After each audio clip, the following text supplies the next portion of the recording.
So we've broken this session into two main chunks. So the first chunk is really around stakeholders and the people involved in the whole area of accessibility and people with disability. So we'll touch upon that. I'll introduce all of those in a second. And then the second chunk is around really looking towards the future and the industry and where it all goes. There, of course, may well be some cross-fertilization between the people involved in both of those segments. And what I've said to everybody is rather than raising their hand, if they should literally speak up. So I will try and remember to pause and give chance if anybody wants to duck in. Now, given the times that we're in and given the availability of some of the people who wanted to be involved in this session, we couldn't get everybody live today. We've been lucky to get such a fantastic lineup, but we do have some contributions by video. So to kick off the stakeholder session, I'm delighted to introduce Dr. Mike Short from the Department of International Trade in the UK, who's the Chief Science Officer. And Mike, as I mentioned before, was the person who actually got me involved in writing about this and doing the initial analysis back in 2014, which led to that being presented at the Mobile World Congress in Barcelona, and some other work we'll see from the Valuable 500 later on, which kicked off from that. So Sam, could you play the Mike Short video, please?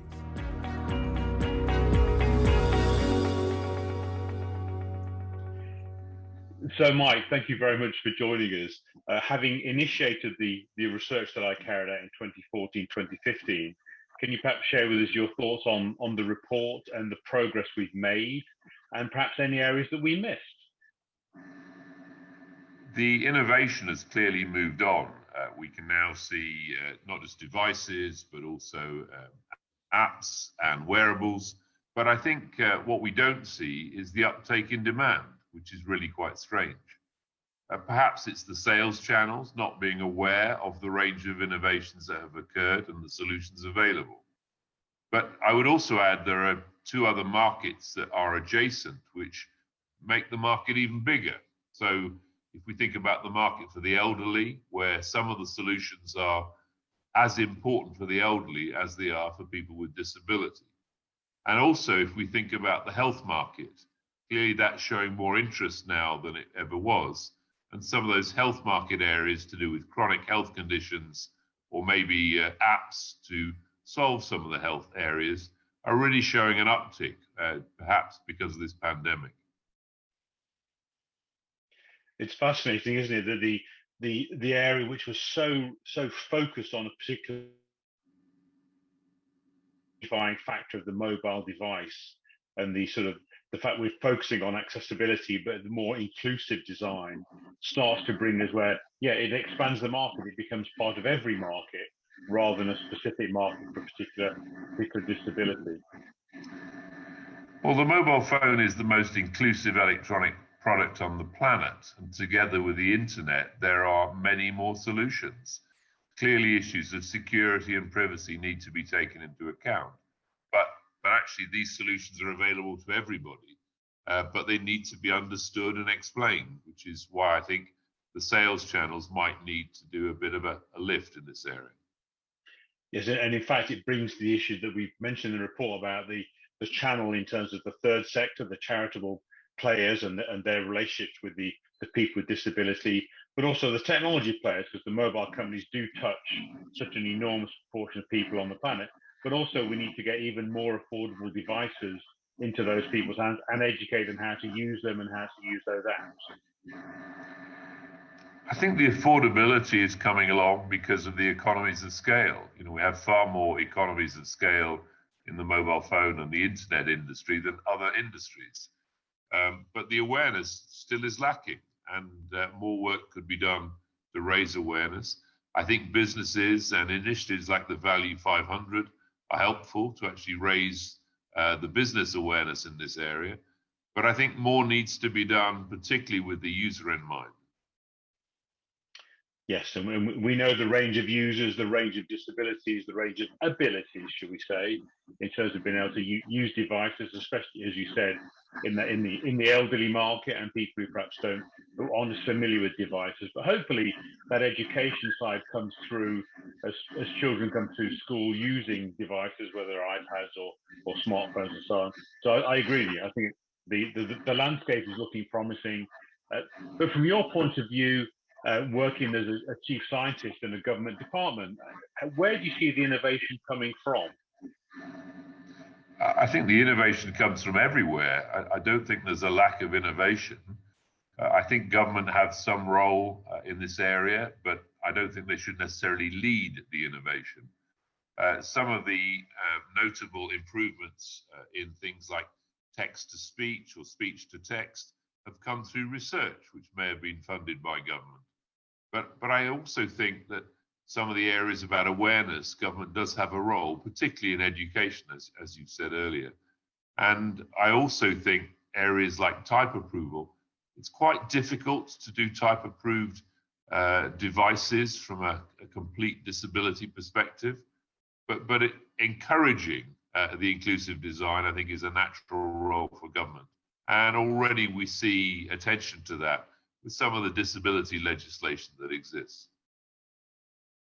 Yes, legislation of course plays a role, and I think the really interesting area, the focus on artificial intelligence, where of course everything becomes software driven on top of that basic hardware platform of the device, and the ability to leverage all of that compute power, whether it's on the device, in the cloud, really starts to wrap a service around the way in which it needs to be enhanced for different individuals, whether they are, as you say, people with disability, people in the elderly space, or indeed there's people in the healthcare and social care sector where it is important to wrap the right service around them.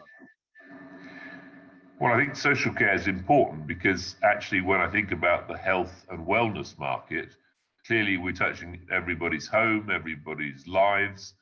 So we need to make sure that for society, it's an inclusive set of solutions altogether.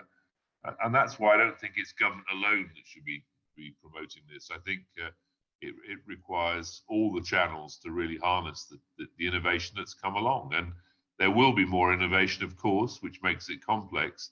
But addressing it now with solutions today means getting on the bandwagon. Indeed, and I think that common denominator of the mobile device, and indeed we talk in the report about smart speakers in the home for people like myself who can't see, all of these things start to give us access to that digital landscape that allow us to live a more complete life and not be put into the pigeonhole of being blind or hearing impaired or disabled in other ways. So Mike, as ever, always a pleasure to talk to you. Thank you very much for your input. Thank you for your continued support on the disability push and the inclusivity push, and we look forward to having you with us at an event in the future. Thank you.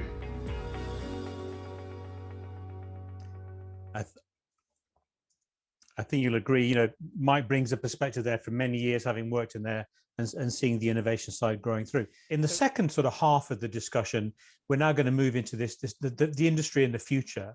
Where does this go? And since we're talking about mobile as part of the mobile ecosystem forum, we obviously turn to some of the telcos. So in the next section, we're going to hear on video from Larry from Verizon. We're going to hear from Gio about the captioning. We're going to hear from Francois from Orange. We're going to hear from the much vaunted Crosby from the valuable 500, Sirena from Rakuten Viber, and finally from Christopher from Google. So we've got a fantastic second half. So I'm sure you're ready to take on board the next set of information. And so could everyone else please turn their videos off? And Sam, could you please play Larry's video?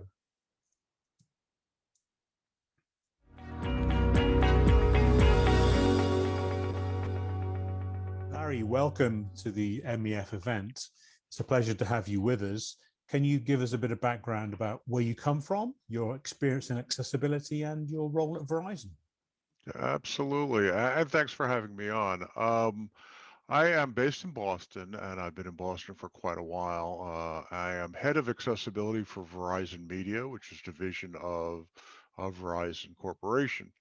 And in my role at Verizon Media, I work with a team to make all of our products and services, our content, as accessible as possible to people with disabilities on our apps, on our websites, on all of our media. I came to this world through WGBH Public Broadcasting in Boston, where captioning was invented, audio description was first developed for television. And I created the National Center for Accessible Media there, which got me into a whole variety of ways of standards and policy and best practices and consulting to help the industry really get up their game on accessibility. Excellent. So, long-standing major contributions over the years. And I know when we've discussed this, we've talked about the progress, and this was mentioned in the report, the progress in technology and the advances that people like myself with vision impairment have benefited from, but many people with different disabilities. There's some lovely phrases that you came up with in our discussion, and perhaps you can take us through those. So the first of those was shift left. What does shift left mean? Yeah, for many of us who've worked in this field for quite a while, we often would find a new piece of technology, a piece of media, long after it had gone into the mainstream market, and that's when we started trying to fix it, repair it, bolt on some remediation. And not only is it highly inefficient, it's really quite tedious and often fails. So the mindset among many people who work in accessibility these days is get as close to the initial development, origination of the product, and make sure that the design is accessible and that any potential barriers are anticipated way in front. So the idea is shift to the left to the very start of any piece of technology or media and start building in accessibility then. Brilliant. And then the second phrase is born accessible.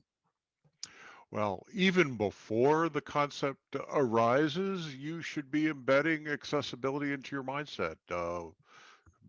Make accessibility part of your thinking and process. So our idea is, and we didn't invent it, it came from people at Benetech, a company out in California, where the notion is technology should come right out of the initial launch fully accessible, born accessible. And as you and I have talked, the notion is not only that it starts out accessible, but technology is upgraded constantly. So the second half of that is no regression.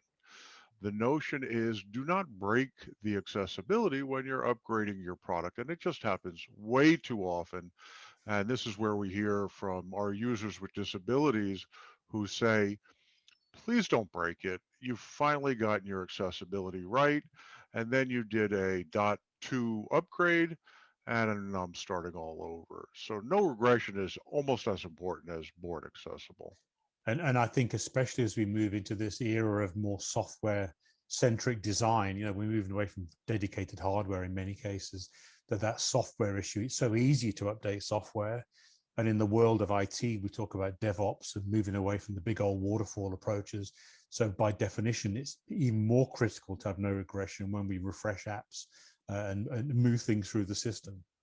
For sure. And then perhaps finally, given that you're in the media and a lot of the time accessibility is discussed around, the office environment and the consumer environment, anything specific to the media industry that exists today that you think is very unique, and then anything which you think is exciting around the accessibility world, any technological developments that you think are coming through that are really going to change the game?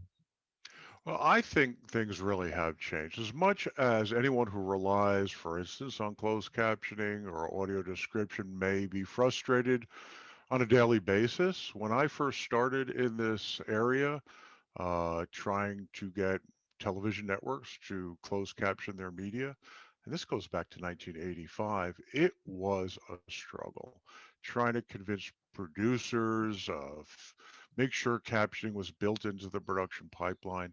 I have to say, today, as we move from linear and analog media to streamed video on demand and fully digital, it's gotten a lot easier. Of course, one of the reasons is regulation and litigation. But many companies who produce media now consider closed captioning table stakes, and we're hoping to see the same for audio description. Have to say, I'm a great admirer of Apple, and if you look at video on the Apple TV site, you will often find a TV program that is described in 11 different languages, which is pretty awesome to see. So I think the world of production is finally building it in and recognizing it is an essential component of your production process. Now, those of us who have been working from home for the past year and a half have realized all of a sudden there's some new barriers. All of the video conferencing systems that we've been using started out kind of rough.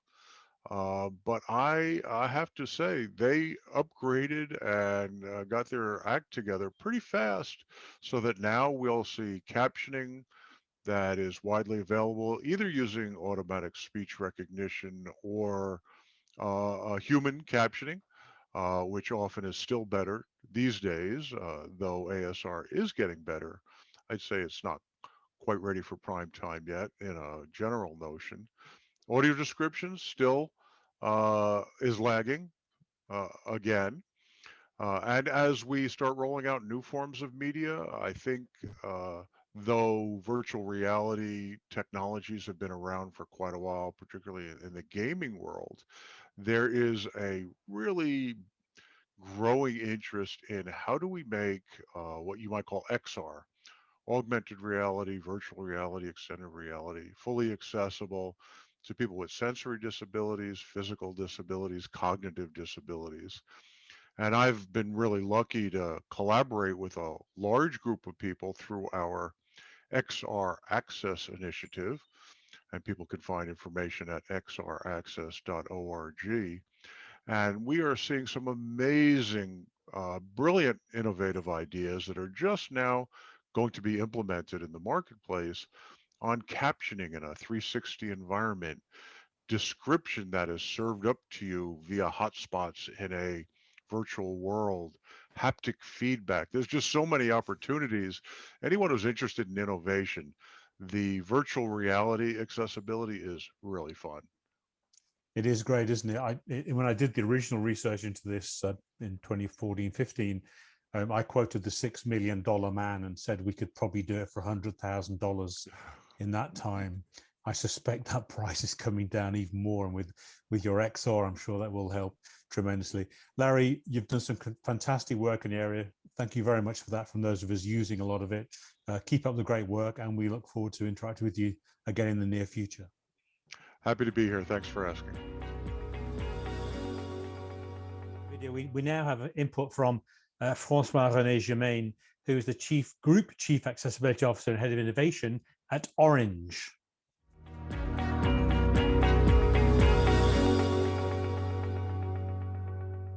Francois, we're delighted to have you with us at the MEF Accessibility event. Welcome to the conference. It's a pleasure. It's a great pleasure for me. I wish you all the best for your event. Sorry not to be with you, but I've got some commitment otherwise, but I wish you all the best. I'm very honored to be invited by yourself. Well, my title, formal title, is Group Chief Accessibility Officer, in charge of our disabled and elderly customers worldwide, that is in 26 countries, in fact, for all the chain of value, including strategy, product marketing, including communication, public affairs, regulation. And I've got also some items about social offers, business with social impact, as well as eco-consumption for the environment. So all in a rationale of CSR, but I've created from scratch, in fact, in 2003, the mission for the disabled customers. And we began, first of all, on the Orange France footprint. And afterwards, we enlarged scope with elderly people. And afterwards, we enlarged to the whole footprint of Orange worldwide. We are used to managing more than 2,500 files for adapting, in fact, the working place for organizing digital equipment for disabled employees. could be accessibility for websites, portals, or obviously job application. And so we, just to finish, we have got a budget of 1.6 million euro in research and development, only dedicated to our disabled employees, for obviously adapting their working place, for hiring disabled employees, for organizing the equipment such as relay center for deaf or hearing impaired employees using, in fact, sign language, for example. And we have mirroring, because I'm responsible only for the innovation for the disabled customers, employees, sorry, responsible of all general value for disabled customers, but only innovation for disabled employees. But there is a mirroring, and because they are the best testers we can imagine belonging to our company, before launching those dedicated or adapted products and services to the market. And the way you describe this innovation, this new engine, how do you see that with your customers and your disabled customers beginning to? What sort of experience do you think they get from the Orange's approach? Well, it's very simple. First of all, we have got from scratch, from the beginning, I mean, an ethnographic approach. We have got a culture of engineer within Orange framework, but we have to observe the daily life, the practical life of our customers, disabled customers, I mean, and they just tell us how they can invent new uses from for current products or services, which kind of service we have to invent, we have to build. And so the first step is the customer, and in terms of collective ideation, in fact, in terms of, so we've got panels, we've got barometers, we've got a market study, field research, we've got a huge number of partnerships with disabled associations, obviously. Secondly, we never think to the disabled people market only, but we always make the link with the silver economy. So we, thanks to the disabled customers or employees, because they are working under constraints and they have to invent new uses, and they are like a pilot of Formula One, which is very useful for any kind of people driving a normal car afterwards, you know. We take benefit from all of these innovations coming from disabled employees and customers.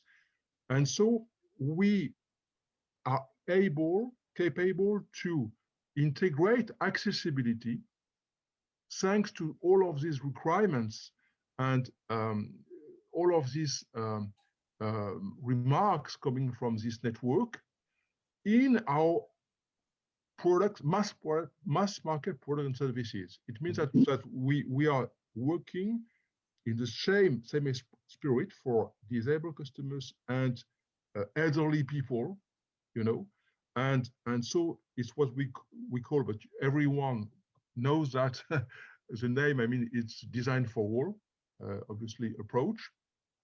Thirdly, as I told you previously, we've got a fully integrated channel value. I have in my hand the strategy and what other Chen, and with including open innovation, obviously, because we work very hard with the startups, which are more specialized ourselves and that can implement our portfolio of dedicated services very well.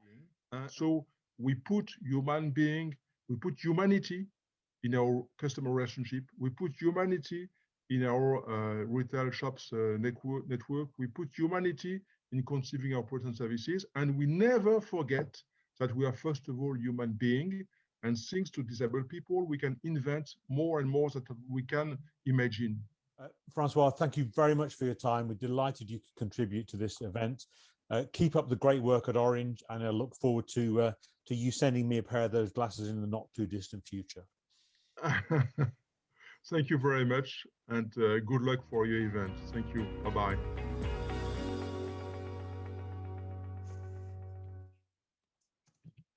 The glasses he mentioned, which we cut the bit of the video out actually, because he mentioned he'd tried on a pair of glasses. He wouldn't say who they were from, but Robin, they were obviously something that we've been discussing earlier. So I think you gather there really interesting. And in fact, in discussing this with Francois, his boss that kicked this thing off originally was actually Neil, your boss, Thierry Breton, when he was the head of Orange or France Telecom at the time. So yeah, that leadership issue keeps coming out time and time again. And moving on, we have another video contribution. Selena Chen from Rakuten Viber was going to join us in person, and then travel plans changed. So Sam, could you please roll the video from Selena from Rakuten Viber?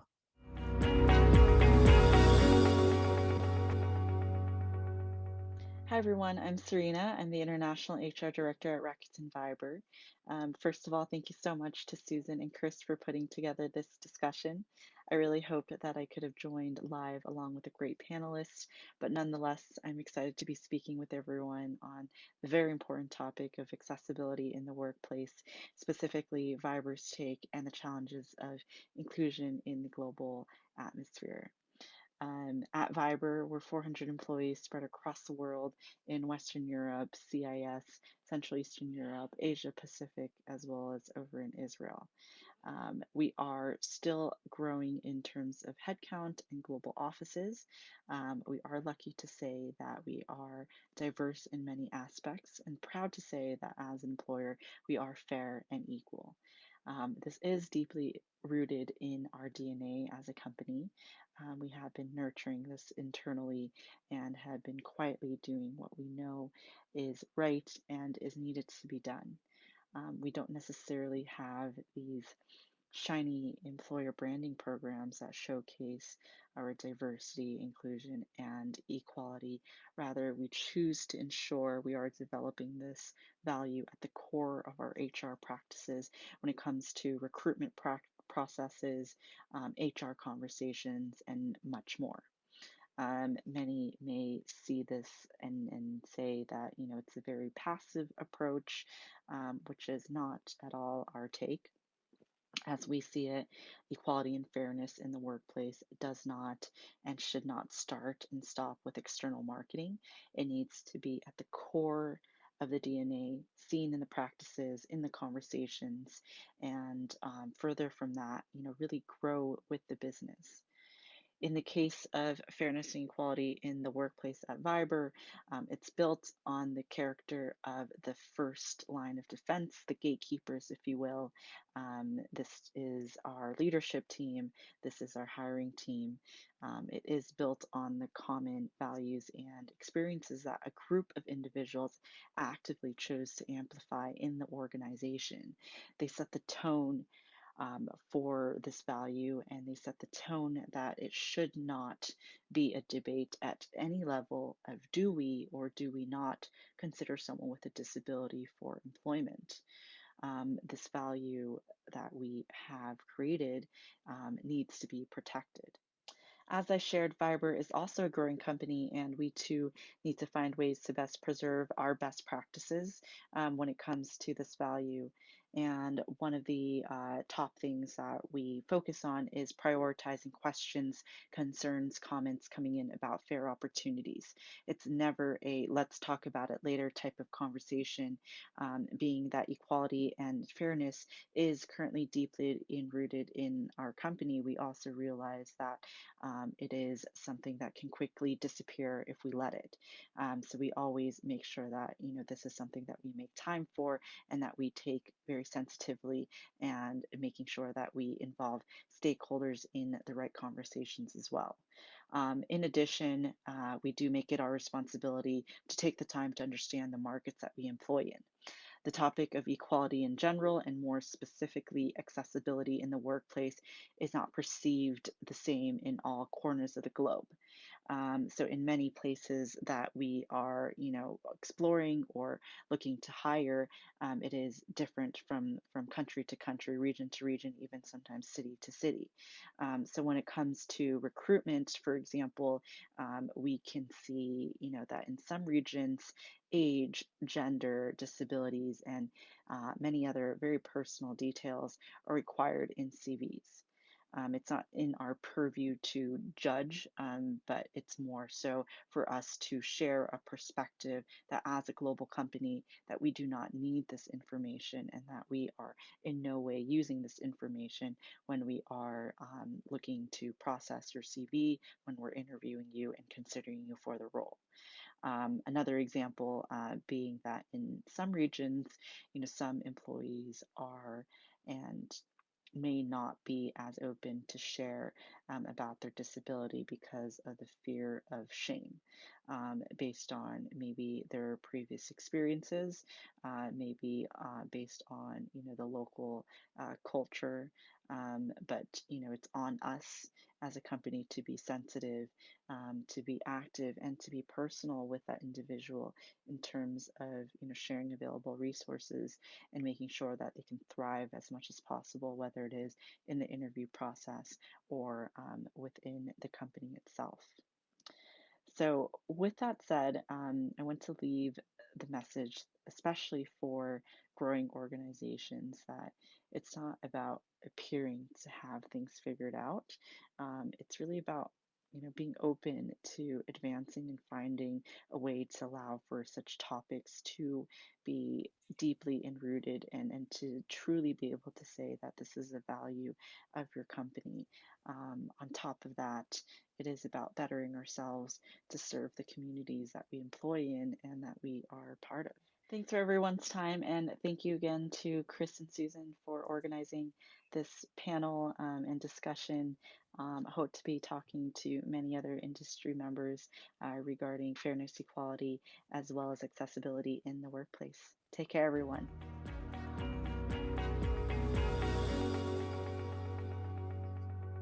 I think that theme, I think that issue of humanity that Francois started and then Sirena picked up on there, really, really important. There's a lot of technology around, but we need to remember the humanity side at the end of it.